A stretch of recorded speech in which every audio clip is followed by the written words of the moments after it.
Next stop after Florence was Venice, which we were able to take a train directly.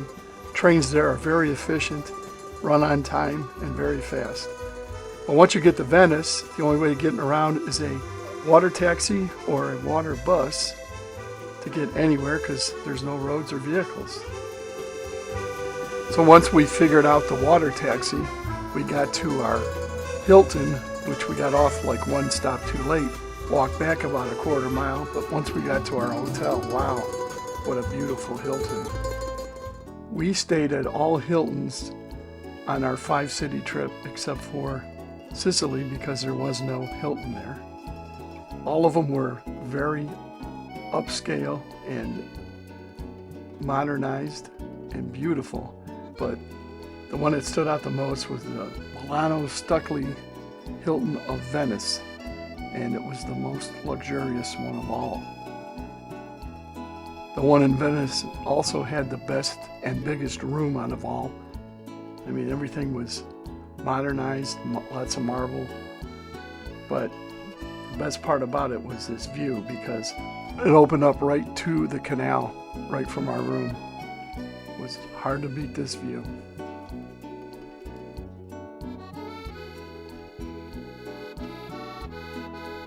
Even the common areas in the lobby, the bar, was all this finely polished marble, real fancy, probably the fanciest out of all the Hiltons that we stayed at.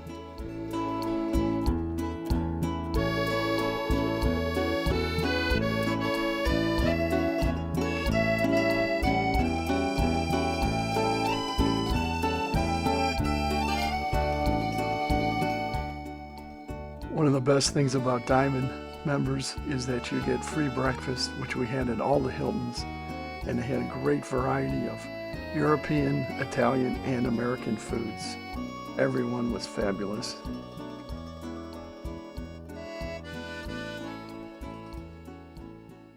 One of the first landmarks we went to was the famous Rialto Bridge. Everyone usually goes takes some pictures there or on it, and we did too. Gives you a first insight into Venice and the canals.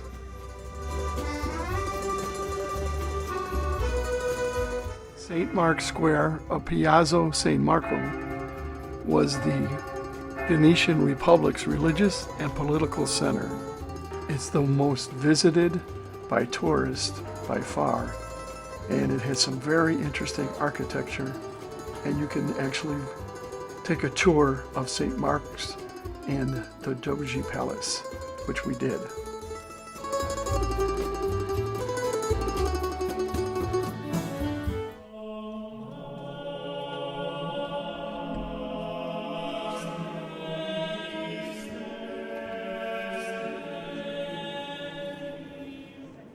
Another incredible basilica we got to see was St. Marks in Venice.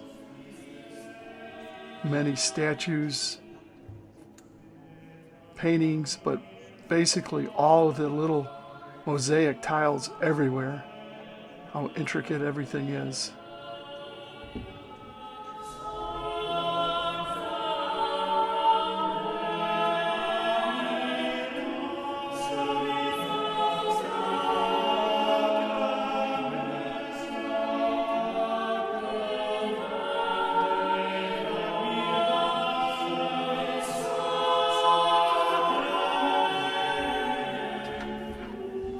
And all those little tiny mosaics is not gold paint. It's actually gold. So everywhere you see gold on this basilica, it's the real thing.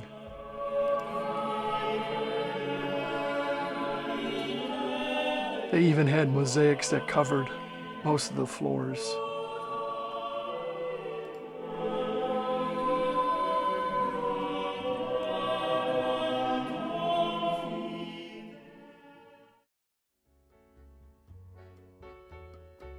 The Doge was the head of Venice. He was an elected leader, a noble among nobles. He was kind of like a king or a monarch, but he was elected. This place had some huge rooms for the Senate, for people visiting. And it also had downstairs a prison because they held courts right there with judges, and some really incredible art in this room, plus some real artifacts from the era.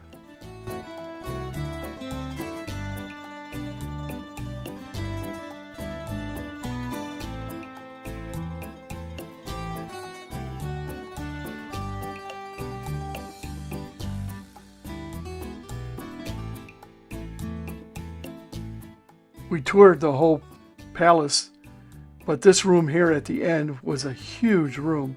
In fact, our guide told us that it's the biggest room, I think she said, in the world that doesn't have support beams or load-bearing walls. They made the roof like the bottom of a boat because that's what the technology was at the time. I guess it worked because it's been standing for over 500 years. Craziest things I thought in Venice was how much wider some of the streets were than everywhere else we were in Italy. And they got no cars there. Kind of weird.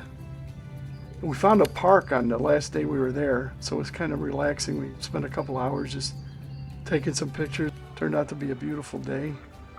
Right timing because we were over halfway through our trip. We had a few more days left for Lake Como and Milan. Turned out to be a really pretty day.